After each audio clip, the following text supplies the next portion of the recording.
जय हिंद साथियों, एक बार फिर से स्वागत करता हूं आपका स्कॉलर्स के डिजिटल प्लेटफॉर्म पर। जैसा कि आप लोग जानते हो कि हम लोग इस चैनल के माध्यम से आपको एक पीवाईक्यू की श्रृंखला लेके चल रहे हैं और आपके लिए एक बेहतरीन स्तर पे काम किया जा रहा है कि आपको हर एक शिफ्ट का डिटेल एनालिसिस और हर एक सब्जेक्ट का इस चैनल के माध्यम से करवाया जा रहा है। तो आज हम लोग करने जा रहे हैं पेपर नंबर 13 सितंबर 2024 के अंदर जो आपका पेपर हुआ था, यानी अप्रोक्स आपका 14th पेपर में आपको आज सोल्व करवाऊंगा। और इसके अंदर अगर बात करें पहले प्रश्न की, तो पहला प्रश्न आपका क्या कहता है, देखिए कि in a certain code language global written as this, forest written as this, then how will impact be written in that same language. कहने का मतलब सीधा सा है कि आपको कोडिंग डिकोडिंग से प्रश्न दिया गया है और आपको बोला गया है कि ग्लोबल का कोड आपको क्या किया गया है, ये वाला। तो सबसे पहले लॉजिक को समझने के लिए आपको क्या करना है, जी का क्रमांक लिखना है जो कि 7 आएगा, एल का 12, ओ का 15, बी का 2, ए का 1 और एल का 12। अगर कोडिंग की बात करें तो इसने किया 22, 17, 14, 27, 28 और 17। लेकिन बेटा देखो, अगर मैं यहाँ से लॉजिक को समझने की कोशिश करूंगा तो मुझे एक सीक्वेंस दिखाई नहीं देगा। तो सबसे पहला काम, अगर सीक्वेंस दिखाई नहीं दे रहा हो तो आपको एक बार अपोजिट लेटर करके देखना है। जी का अपोजिट लेटर क्या होता है, तो आप बोलोगे सर टी होता है, यानी कितना, 20। अपोजिट लेटर का मतलब है कि जैसे आपके अल्फाबेट होती है ए से जेड, तो ए का उल्टा जेड होता है, उसी तरीके से जी का उल्टा क्या होता है, टी होता है। ठीक है, तो अब हम सबसे पहले इन सारे अक्षरों का अपोजिट लेटर लिखते हैं। याद रखना, दो अपोजिट लेटर का सम हमेशा 27 होता है। तो 12 में क्या जोड़ने पर 27 आएगा, तो 15, 12, 25, 26 और यहाँ पर क्या आएगा, 15। अब अगर लॉजिक देखोगे तो आपको +2, +2, +2, +2, +2 और +2 आसानी से दिखाई देगा। तो सीधी सिंपल सी बात है, अब जो पूछा है उस पर आते हैं। इम्पैक्ट में आई का उल्टा होता है आर और आर का क्रमांक होता है 18। एम का उल्टा होता है एन, एन का क्रमांक होता है 14। पी, पी का उल्टा होता है के, के का क्रमांक 11। ए का उल्टा होता है जेड जिसका क्रमांक 26। सी का उल्टा होता है एक्स जिसका क्रमांक 24 और टी का उल्टा होता है क्या, जी जिसका क्रमांक 7। अब इसमें एक दो दो दो, तो ये 20, 16, 13, 20, 16, 13, फिर 28, 26, 9, 20, 16, 13, 20, 16, 13, 20, 16, 13, दो ही ऑप्शन में। उसके बाद क्या चाहिए, 28, 26, 9, 28, 26, 9, तो क्या आपको ऑप्शन नंबर 1 में दिख रहा है। देखो, इन प्रश्नों को करने के लिए आपको दो चीजें आनी चाहिए, प्लेस वैल्यू और अपोजिट लेटर्स। ठीक है, क्वेश्चन नंबर सेकंड की ओर बढ़ते हैं। तो क्वेश्चन नंबर सेकंड क्या कहता है, देखिए, select the triad in which the numbers are related to each other in the same way as the numbers in the following trials। कहने का मतलब है कि जो रिलेशन 16, 40 और 100 का है, 8, 20 और 50 का है, वैसा रिलेशन आपको कौन से ऑप्शन में दिखाई दे रहा है। तो सीधी सिंपल सी बात है, अगर 16 और 40 की बात करें, तो 16 और 40 की बात करें तो कैसे आ सकता है, देखिए कि मैं 16 को पहले तो कर दूं दुगना और प्लस कर दूं इसमें क्या, 8। 8 करने का मतलब है कि 16 में कितने का भाग दे दूं, 2 का। क्या ये लॉजिक इस यहाँ पे भी लागू हो रहा है, तो आप चेक कीजिए। 8, 8 का पहले दुगना होगा, फिर इसमें 8/2 जुड़ेगा। तो यहाँ पे तो ये चीज आ रही थी कितनी, 40 आनी चाहिए थी, आ गई। यहाँ पर ये चीज कितनी आनी चाहिए थी, 16 और 4 20, तो 20 आ गई। ठीक है, यहाँ से इन दोनों का लॉजिक समझा। अब 40 से 100 कैसे आता है, 40 से 100 कैसे आता है, तो आप कहोगे सर 40 से 100 आता है कि 40 का तो कर दो दुगना प्लस 40/2 कर दो, 40 का तो कर दो दुगना प्लस 40/2 कर दो। तो क्या लॉजिक आगे भी लागू होता है, तो आप देख लो, 20 का कर दिया दुगना प्लस 20/2 कर दिया। बात समझ आ गई होगी, लॉजिक समझ में आ गया। ऐसा लॉजिक आपको कौन से ऑप्शन में दिखाई दे रहा है, वो देखिए। तो क्या 18 का दुगना प्लस 18 का दुगना 36, 36 में 9 जोड़ेंगे तो 50 नहीं आएगा, ये ऑप्शन नहीं हो सकता। 12 का दुगना 24 और 24 में 6 जोड़ने पर 30 आता है, बिल्कुल। लेकिन क्या आगे भी 30 का दुगना 60 और 60 में क्या जोड़ना था, 15, तो 120 नहीं आएगा।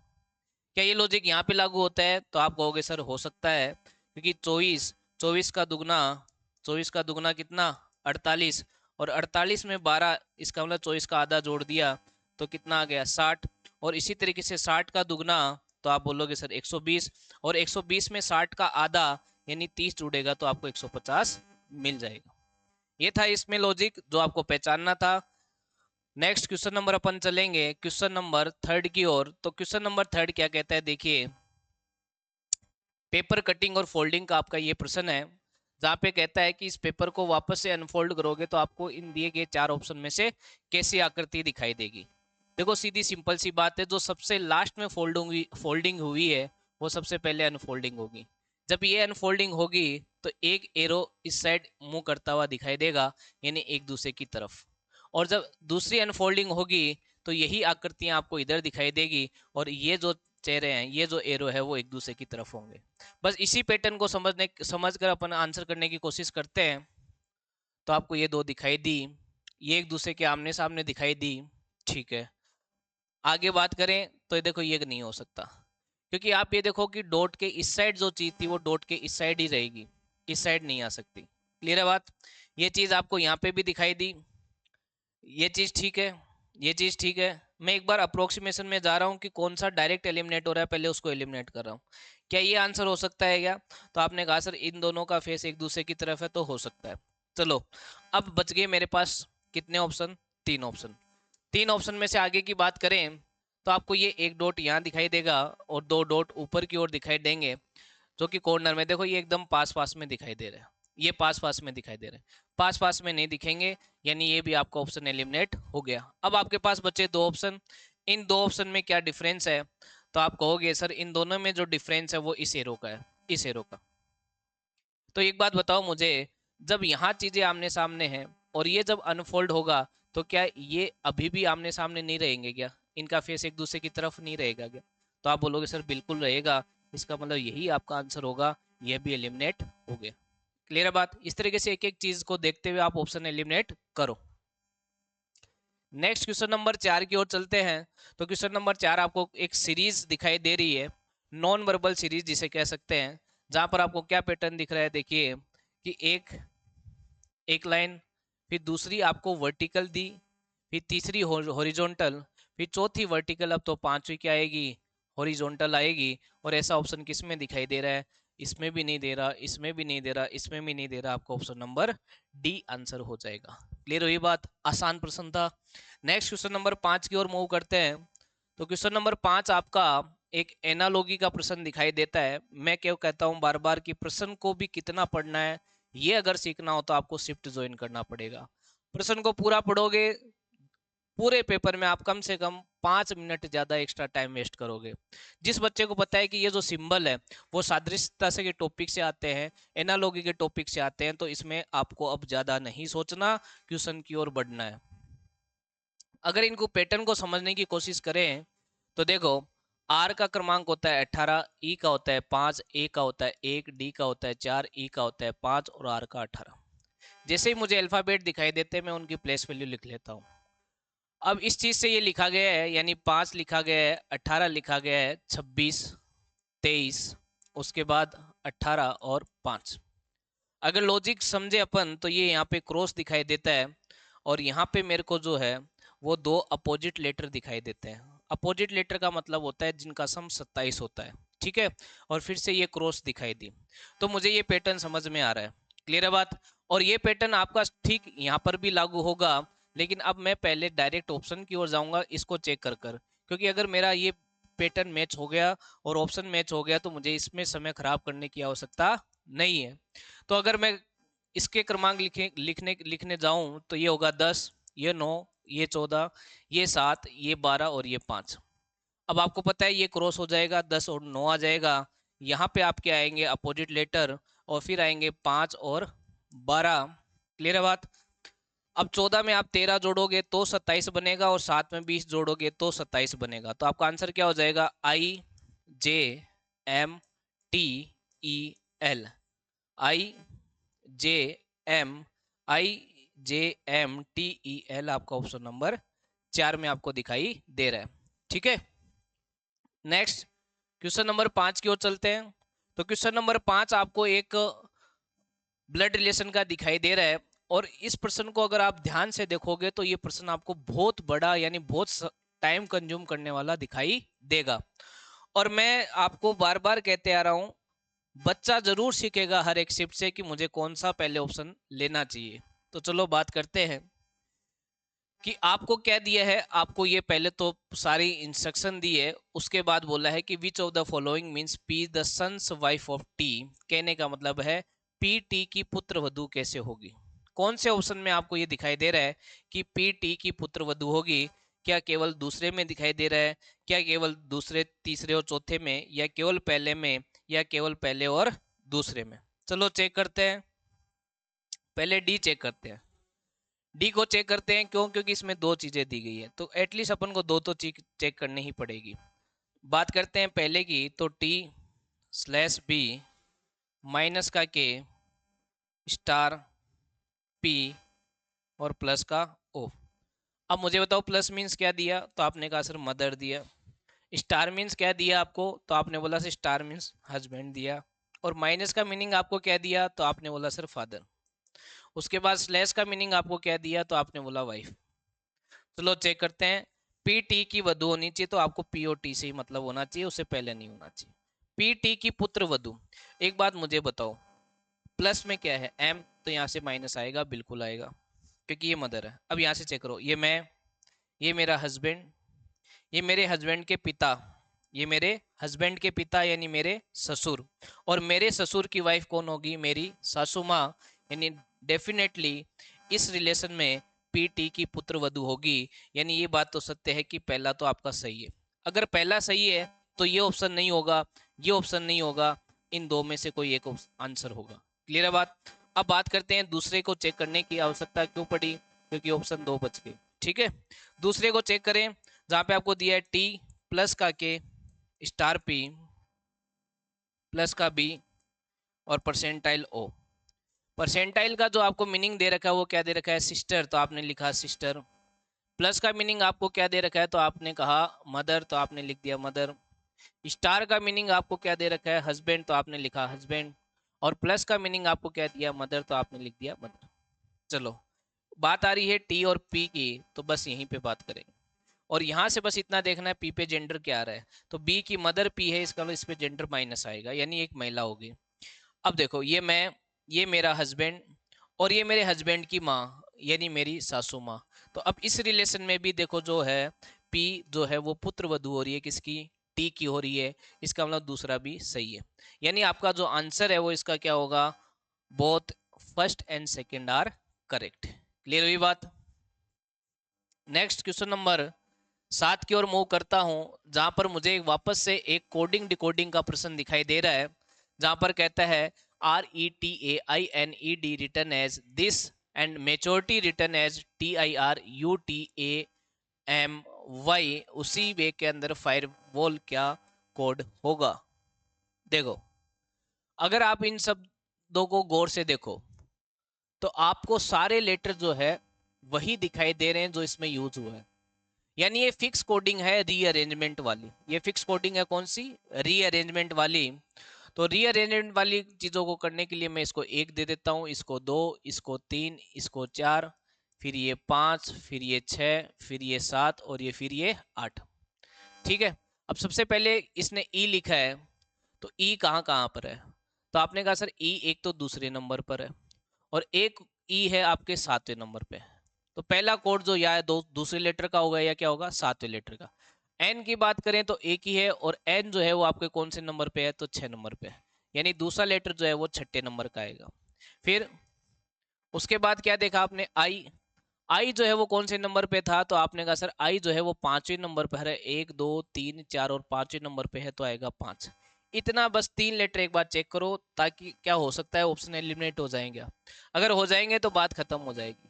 यानी पहले जो है वो दूसरा या सातवां आएगा। दूसरा मतलब तो आई हो गया, और 1 2 3 4 5 6 7 8, सातवां मतलब क्या हो गया? एल। ठीक है, दूसरा लेटर क्या आ सकता है 6 नंबर पर? तो 6 नंबर पर कौन है? तो आपको हो गया सर एल है। सॉरी, ये 7वें नंबर है, 6 नंबर पर ए है, तो या तो ए यहाँ होगा या यहाँ होगा। उसके बाद पांचवा आना चाहिए, तो पांचवे पे क्या है, 1 2 3 4 5, पांचवे पे है डब्लू। एल ए डब्ल्यू या आई ए डब्ल्यू आपको दिखाई देगा, तो एल ए डब्ल्यू यहाँ दिखाई दे रहा है, एल ए डब्ल्यू यहाँ दिखाई दे रहा है, इसके अलावा कुछ दिखाई नहीं दे रहा है।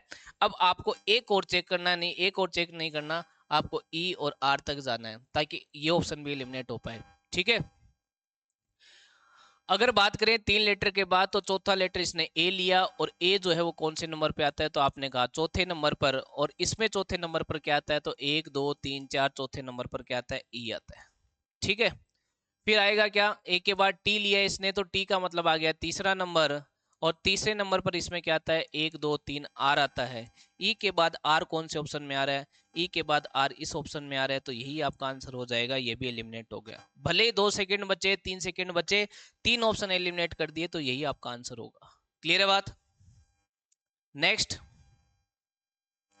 क्वेश्चन नंबर 8 की बात करें, तो मुझे एक सीरीज दिखाई दे रही है बेटा, ये सीरीज में आप यहाँ पर कोमा मान के चलिए, यहाँ पर जो है वो क्या दिया है आपको, कोमा।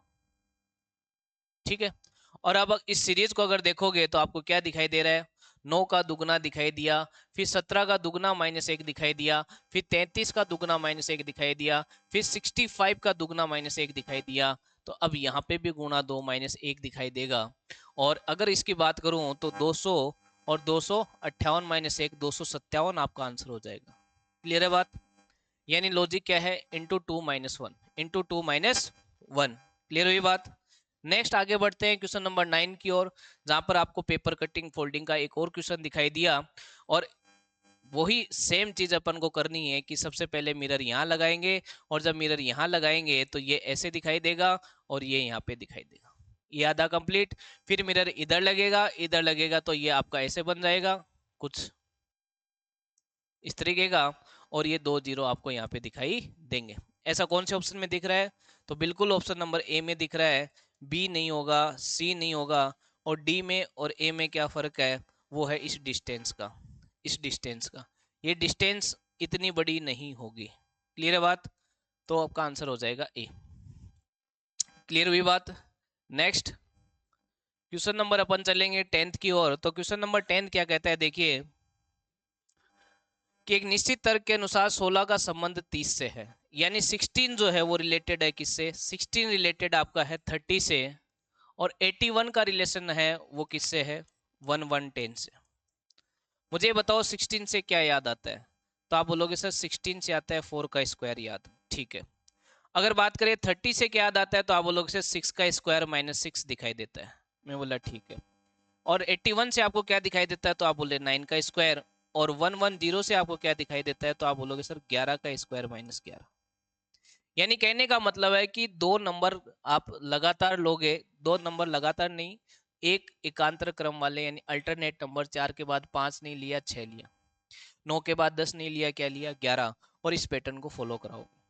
तो अब आपको क्या पूछा है, तो 49 का संबंध किससे आपसे ये पूछा है, तो आप बोलोगे सर 49 जो है वो किसका स्क्वायर होता है, 7 का स्क्वायर। तो अब मेरे को किसका लेना है, 9 का स्क्वायर -9 लेना है। 9 का स्क्वायर -9 करूंगा तो मेरा आंसर क्या आ जाएगा, 81 - 9 यानी 72 आ जाएगा। ये था आपका प्रश्न नंबर 10, जिसे आप कॉपी में भी नोट डाउन कर सकते हो, अच्छा प्रश्न था। नेक्स्ट क्वेश्चन नंबर आपको 11 साइलो का दिखाई दे रहा है, और साइलो के अंदर अपन सबसे पहले करते हैं वेन डायग्राम का निर्माण। और वेन डायग्राम कैसे बनेगा आपका, स्टेटमेंट से। तो पहला स्टेटमेंट क्या कहता है, देखिए सम टॉयज आर प्लास्टिक, तो सम टॉयज आर प्लास्टिक। उसके बाद सम प्लास्टिक आर मेटल, तो some plastic are metal. No metal is chemical, तो नो मेटल इज केमिकल। ये डायग्राम बनाने के बाद कंक्लूजन को चेक करते हैं, जो कहता है सम केमिकल्स आर प्लास्टिक। क्या केमिकल और प्लास्टिक के बीच कोई भी रिलेशन आपको दिखाई दे रहा है, तो आप बोलोगे नहीं दे रहा, तो इसका मतलब ये गलत हो गया। दूसरा क्या है, नो टॉय इज केमिकल। क्या टॉय और केमिकल के बीच कोई भी डायरेक्ट रिलेशन आपको दिखाई दे रहा है, नहीं दे रहा, तो ना तो नो हो सकता ना यस हो सकता। क्लियर है बात? बार बार हर शिफ्ट में आपको ये चीजें क्लियर करता हूं, तो दोनों ही इसके आंसर नहीं होंगे, यानी neither conclusion first not second follow. एक बार ये जब दोनों गलत हो जाते हैं, ये जरूर चेक करो क्या थर्ड कंडीशन इधर और वाली नहीं बन रही क्या, क्योंकि इधर और ऑप्शन में नहीं है, तो चेक करने की जरूरत अभी फिलहाल नहीं है। ठीक है, लेकिन नीदर नोर करने से पहले आपको इधर और भी चेक करना चाहिए। कैसे चेक करते हैं मैंने लास्ट प्रीवियस आपको शिफ्ट में बताया है, तो आप वहां पे जाके जरूर चेक करें, ठीक है। क्वेश्चन नंबर 12 की बात करें, जहां पे ये बोला है the position of how many letters will remain unchanged if each of the letters in word SIGHTED is arranged in the English alphabetical order. हर शिफ्ट में ये क्वेश्चन देखा गया है। यहाँ पर आपको ये जो दे रखा है शब्द, जिसके आपको सबसे पहले क्रमांक लिखने हैं, तो S का 19, I का 9, G का 7, H का 8, T का 20, E का 5 और इसका 4। इनको अल्फाबेटिकली अरेंज करने का मतलब है जो पहले आता है उसको पहले और जो बाद में आता है उसको बाद में, लेफ्ट टू राइट। तो आप लिखो पहले 4 आता है, फिर 5 आता है, फिर क्या आता है 7, फिर 8, फिर 9, फिर 19 और फिर 20। कितनी चीजें अपनी जगह रह गई? तो आपने बोला सर एक तो ये रह गई, एक ये रह गई। इन दो के अलावा कुछ भी अपनी जगह पे नहीं है, तो इसका आंसर क्या हो जाएगा? 2। यही आपसे पूछा था कि रीअरेंज करने के बाद कितनी चीजें जो है वो अनचेंज रही। अनचेंज दो चीजें पूछता है, एक तो अनचेंज पूछता है और एक चेंज पूछता है, तो थोड़ा गौर से प्रश्न को देख लीजिएगा। नेक्स्ट क्वेश्चन नंबर आपका 13 है। फिर से देखो ये आपको जो पूछ रहा है प्रश्न कि फिगर को कंप्लीट करो, यानी आकृति को पूरी करो। आकृति को पूरी करो, तो ये आकृति कैसे पूरी होगी कि मेरे को जब ये आकृति मिल जाए, कौन सी वाली? ये वाली, ठीक है। ये यहाँ आ जाए, एक मेरा जो देखा जाए तो इसका मिरर इमेज किधर है? इधर, ठीक है। तो ये कौन से ऑप्शन में दिखाई दे रहा है? अच्छा, इस पे ये भी आना चाहिए। क्लियर है ये वाली चीज? तो ये वाली चीज यहाँ दिखाई दी, लेकिन ये तो मेरे को चाहिए ही नहीं। ये वाली लाइन तो सुपरफ्लुअस है, तो ये आंसर नहीं होगा। ये वाली से, इस वाली से ये मैं गलत कर सकता हूँ। इसमें मेरे को ये चीज दिखाई दे रही है जो मुझे चाहिए, ठीक है। मैं एक बार के लिए इस चीज पे होल्ड करता हूँ कि ये हो सकता है, लेकिन देखो ये तो नहीं होगा क्योंकि ये लाइन नहीं चाहिए। अगर बात करें इसकी, तो इसमें और इसमें फर्क जो है वो इस लाइन का है, और ये लाइन मुझे चाहिए। इसका मतलब ये भी आंसर नहीं होगा। आपका ऑप्शन नंबर बी ही क्या हो जाएगा? आंसर हो जाएगा। जो थोड़ा बहुत लगे ना, एक बार उसे होल्ड पे करो, आगे बढ़ो, ऑप्शन एलिमिनेट करो। हो सकता है 3 सीधे सीधे एलिमिनेट हो जाए। क्लियर है? नहीं हो तो फिर उनको दो को गौर से देखो। डन। नेक्स्ट क्वेश्चन नंबर अपन चलेंगे 14 की ओर। तो क्वेश्चन नंबर 14 क्या कहता है, देखिए विच of the following term will replace the question mark, यानी जो दी गई आपको इक्वेशन है उसमें क्वेश्चन मार्क की जगह क्या आएगा। तो सीधी सी बात है कि आपको एक अल्फाबेटिकल सीरीज दिखाई दे रही है। अल्फाबेटिकल सीरीज को सोल्व करने का तरीका है, इनके क्रमांक लिखो।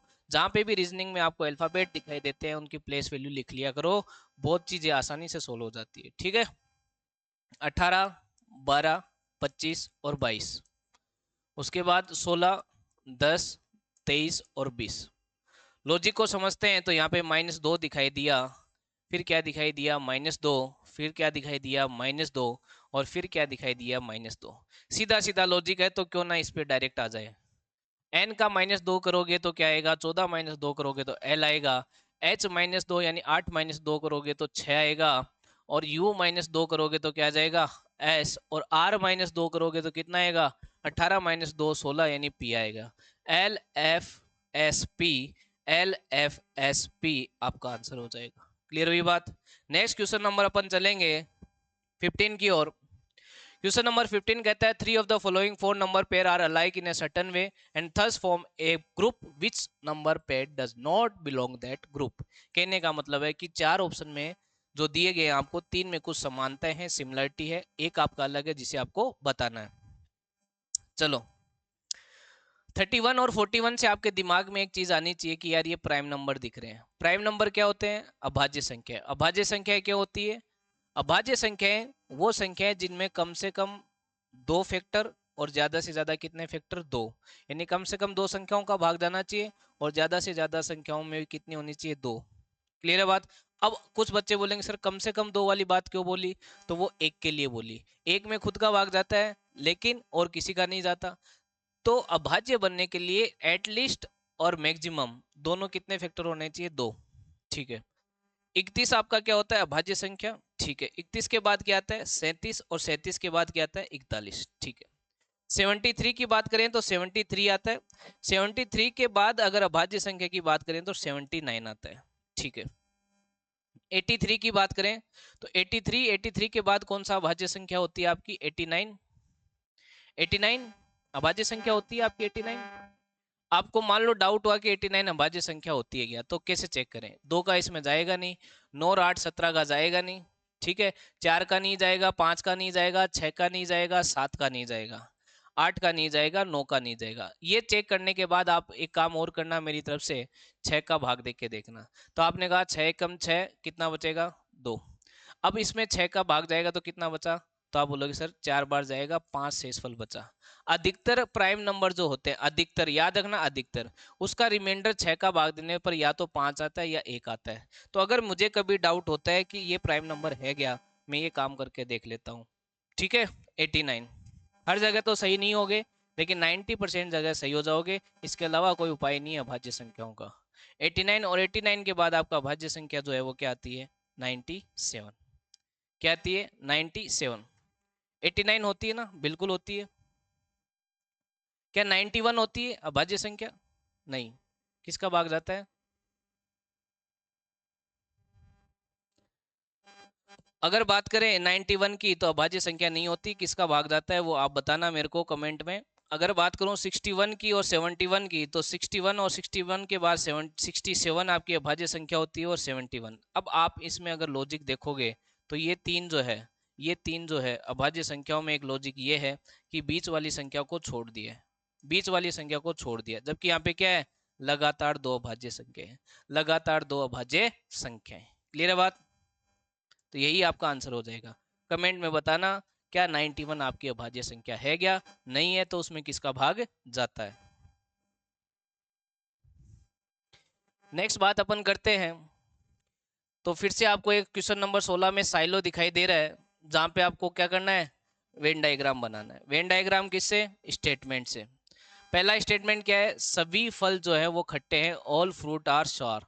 तो ऑल फ्रूट आर सावर का ये वेन डायग्राम बनेगा। अगर बात करें आगे की, तो इसने कहा सम सार आर वेजिटेबल्स, तो सम सार आर वेजिटेबल्स, इसको एफ के साथ टच नहीं करना। उसके बाद कहा सम वेजिटेबल आर ग्रीन, तो सम वेजिटेबल आर ग्रीन। ये वेन डायग्राम बनाने के बाद कंक्लूजन पर आओ तो कहता है ऑल वेजिटेबल्स आर सार। बिल्कुल नहीं, देखो ऑल वेजिटेबल नहीं है, सम का है। फिर इसने कहा सम सार आर ग्रीन, क्या सम आर ग्रीन और सार के बीच कोई भी रिलेशन दिखाई दे रहा है? आप बोलोगे नहीं। जब दो चीजें दूर दूर आपको वेन डायग्राम में भी दिखाई दे और आपको स्टेटमेंट में भी उनका अगर रिलेशन नहीं दिखाई दिया, तो अब उसके लिए ये कहना कि वो है, ये भी गलत है, नहीं है, ये भी गलत है, लेकिन पॉसिबिलिटी में सब कुछ सही है। क्लियर है बात? तो दोनों ही गलत होंगे, यानी neither conclusion first nor second follow. by 3 divide by 4 plus 9 minus 17, but divide is replaced by plus and multiply is replaced by divide and minus remain आपका अनचेंज। चलो जो बोलता है वो करते जाएंगे और इक्वेशन को सोल्व करेंगे। 42 मल्टीप्लाई जो चेंज हो रहा है वो किससे हो रहा है? डिवाइड से, तो आपने डिवाइड लगा दिया। और जो डिवाइड है वो किससे रिप्लेस हो रहा है? तो आप बोलोगे सर प्लस से, तो आपने लगा दिया प्लस। और प्लस जो है वो रिप्लेस हो रहा है मल्टीप्लाई से, तो आपने लगा दिया मल्टीप्लाई। और माइनस आपका रिमेन अनचेंज, तो आपने अनचेंज रख दिया और माइनस का 17 किया। अगर इसको सोल्व करेंगे तो ये आएगा 14 प्लस यहाँ से आएगा 36 माइनस का 17। और अगर इनको दोनों को जोड़ोगे तो आपको 50 मिलेगा, और 50 में से जब आप 17 माइनस करोगे तो आपको क्या मिलेगा? 33 मिलेगा। क्लियर हुई बात? नेक्स्ट क्वेश्चन नंबर अपन चलेंगे, क्वेश्चन नंबर 18 की ओर, जहां पे बोल रहा है कि जो संबंध रिक्त का संबंध खाली से, उसी प्रकार भीड़ का संबंध किससे है? रिक्त मतलब ब्लैंक मान लो या कुछ छूटा हुआ मान लो। तो क्या ये दोनों एक दूसरे के सिनोनिम्स आपको दिखाई दे रहे हैं? तो आप बोलोगे सर बिल्कुल इसके सिनोनिम्स आपको दिखाई दे रहे हैं, क्योंकि रिक्त और खाली एक दूसरे के पर्यायवाची है। तो मुझे बताओ भीड़ का पर्यायवाची यानी भीड़ यानी गैदरिंग का अगर मैं सिनोनिम्स पूछूं तो क्या अकेला हो सकता है? नहीं। कष्ट? नहीं। उखड़ना? नहीं। जमघट? बिल्कुल। यानी बहुत सारे लोगों का जमाव आपको इस भीड़ से रिलेटेड दिखाई देगा, यानी इसका पर्यायवाची आपको दिखाई देगा। क्लियर है? ये था question number 18। Next question number 19 की ओर चलते हैं। तो क्वेश्चन नंबर 19 आपको फिर से एक नॉन वर्बल सीरीज का दिखाई दे रहा है, जो कि एक आसान डायग्राम आपको दिखाई दे रहे हैं। अगर आप इसको गौर से देखोगे तो आप कहोगे सर ये यहाँ पे इसका उल्टा कर दिया। तो सीधी सी बात है, अब हमको भी इसका उल्टा कर देना है। तो ये उल्टा तो कर दिया, लेकिन इसके बीच वाली चीज को भी तो दिखाना है, जो कि इसमें नहीं दिखाया गया। ठीक है, अब ये आपके चार तीन ऑप्शन एलिमिनेट हुए, यही आपका आंसर हो गया। क्लियर है बात? नेक्स्ट क्वेश्चन नंबर अपन चलेंगे क्वेश्चन नंबर 20 की ओर। तो 20 क्वेश्चन कहता है आपका what is the number of the triangle in the following figure. दी गई आकृति में कितने त्रिभुज हैं? चलो काउंट करते हैं। तो अगर काउंट करेंगे तो ये आपका 1, ये आपका 2, ठीक है, ये आपका 3 और ये आपका 4। 4 तो सीधा सीधा दिखाई दिया। फिफ्थ कौन सा हो जाएगा? ये वाला। सिक्स्थ कौन सा हो जाएगा? ये वाला। क्लियर है? और सेवंथ कौन सा हो जाएगा? ये पूरा वाला। एक और रह गया, कौन सा? ये वाला। ठीक है, ये था आपका इसके अंदर टोटल ट्रायंगल यानी 8। और मैंने आपको एक बात बताई है कि अगर जय माता दी कभी करनी हो तो जो मैक्सिमम ट्रायंगल्स होते हैं उससे एक कम करके आना। जय माता दी, जहां आप गलत भी हो सकते हो और सही भी हो सकते हो, लेकिन अधिकतर क्वेश्चनों में ये देखा जाता है यही आंसर होता है। ठीक है, नेक्स्ट क्वेश्चन नंबर 21 की ओर चलते हैं, जहां पर ये कहता है what will come in place of question mark in the following equation if plus minus are interchange into and divide are interchange. कहने का मतलब है दी गई समीकरण में अगर प्लस माइनस को बदल दिया जाए आपस में, प्लस माइनस को बदलने का मतलब ये होगा, और मल्टीप्लाई और डिवाइड को भी बदलना है तो यहाँ जाएगा डिवाइड प्लस 4 टू 7 और इंटू 7। अगर लार्ज डिजिट से जाएंगे तो देखो 3 की लार्ज डिजिट सेम है तो अपन लार्ज डिजिट से नहीं जा सकते। ठीक है, चलो एक बार इसको सोल्व करते हैं। तो ये 107 माइनस 6 का भाग देंगे तो 6 तियाँ 18, 2 बचेगा, 6 तियाँ 18, 4 बचेगा, 8 छिके 48, 8 छिके 48 प्लस यहाँ पे मल्टीप्लाई करेंगे इसका तो 7 7 49, 4 7 दूनी 14, 4 18 का 8, 1 7 चौक 28 और 1 29। अब क्या करना है, इनको प्लस करना और इसको माइनस करना है। तो जब मैं इसको प्लस कर दूंगा तो मेरे को मिल जाएगा 9 7 16 का 6, 1 9, 10 का 0, 1 3 0 9 6, और इसमें से ये वाली चीज घटाऊंगा तो 16 में से 8 जाएगा, कितना बचेगा? 8 बचेगा।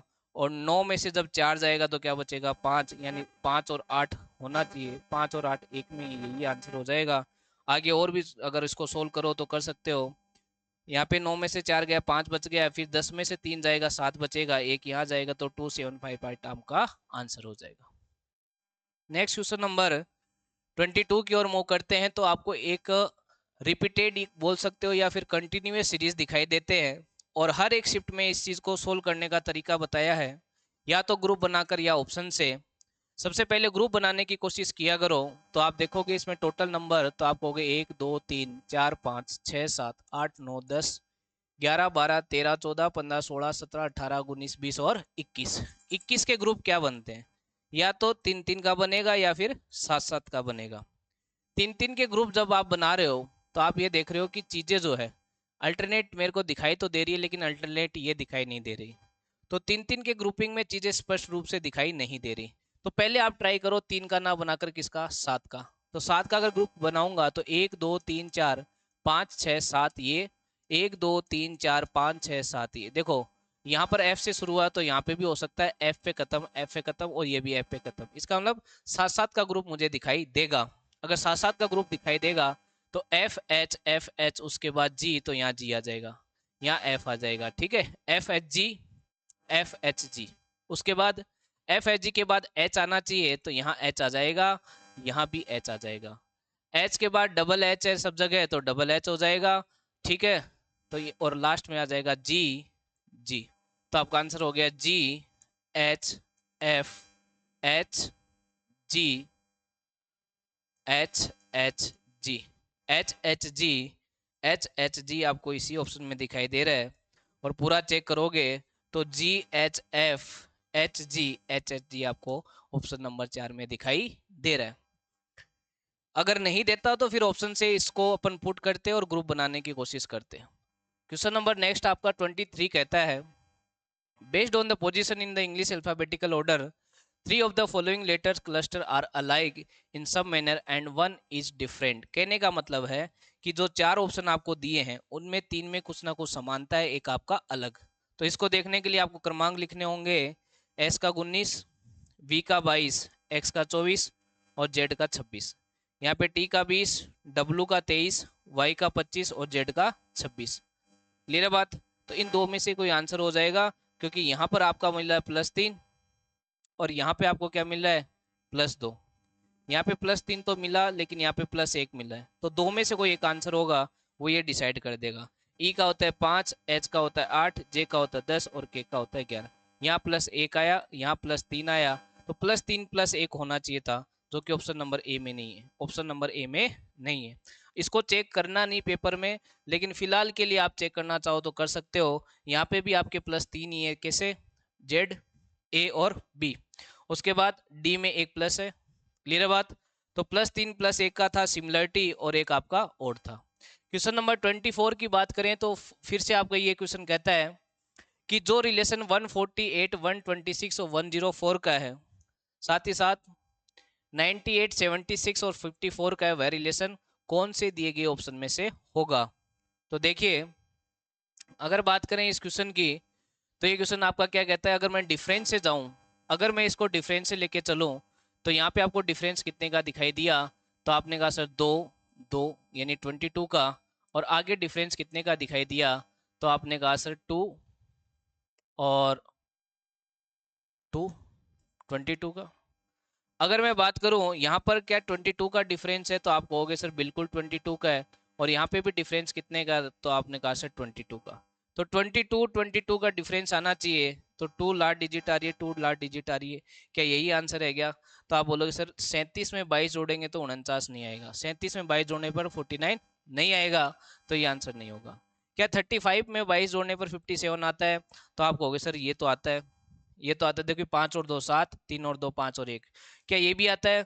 तो आपने कहा सर यहाँ पे अगर मैं 22 जोड़ूंगा, तो आप कहोगे 3 और 2 5, 1 और 2 3 और 1 135। यही आपका आंसर हो जाएगा, यही आपका आंसर हो जाएगा, आगे चेक करने की जरूरत नहीं है। नेक्स्ट क्वेश्चन नंबर अपन चलेंगे, क्वेश्चन नंबर 25, आज की शिफ्ट का लास्ट क्वेश्चन। और फिर से एक आसान प्रश्न, क्योंकि ऐसे प्रश्न अपन हर एक शिफ्ट में सोल्व करते हुए आ रहे हैं। जिस बच्चे ने हर एक शिफ्ट को सोल्व किया है उसके लिए प्रश्न 2-3 सेकंड का है। बाकी तो देखो, पढ़ोगे नहीं कुछ नहीं होना, पीवाई क्यू सोल्व नहीं करोगे कुछ भी नहीं होना, ठीक है। एक पासे के विभिन्न फलकों पर 6 प्रतीक आपको दिए गए हैं। नीचे दी गई आकृति में इस पासे की दो स्थितियां दर्शाई गई है। एट द रेट वाले के पीछे क्या होगा? एट द रेट वाले के पीछे क्या होगा, मुझे बताओ। इन दोनों पासों में कितनी चीज कॉमन है? तो आपने कहा सर एक। एक अगर कॉमन है, कौन सी? ये वाली। तो जो कॉमन होती है उसे घड़ी की दिशा में घूम जाते हैं। तो ये एंड, परसेंटाइल, अच्छा, और क्वेश्चन मार्क, और क्वेश्चन मार्क। उसके बाद एंड, प्लस और परसेंटाइल। तो परसेंटाइल, ये जो क्वेश्चन मार्क है वो एट द रेट के पीछे, परसेंटाइल के पीछे प्लस, इसके पीछे क्या होगा कोई बताएगा? ये आप कमेंट में करोगे, क्योंकि हर एक शिफ्ट में मैंने आपको बताया कि इसके पीछे क्या होगा। क्लियर हुई बात? फिलहाल मेरे को जो पूछा वो एट द रेट के पीछे पूछा था, जिसका आंसर हो जाएगा 4।